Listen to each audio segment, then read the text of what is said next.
Mga ulam ngayon, guys.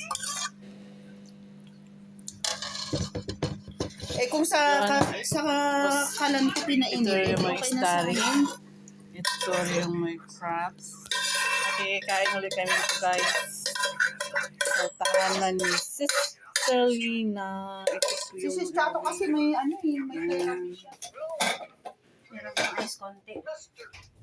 Konti pa. Itong laing. Is life. Oh, sarap naman yun. Ba't di mo kasi sinalin sa mas malaki iha? Sige nga po, pahingin plato. Kasi frozen po siya. Uy, linit guys. Ito na ang aming pusit. Pusit. At ito ang mga kakain. Hi guys! Ito yung mga Hi, kakain ng guys. aming Hi. sister. May na-subscribe na ako. Hi, Ito. channel. Sa Facebook. Ayan, Hi, subscribe guys. to her channel. Ping Biyahera. Ping Biyahera. Tapos na ng pandemic. Ako soon pa. Ang sabi ng mga tao, Hi. it's on here for years. Hindi pala naging vlogger na pala.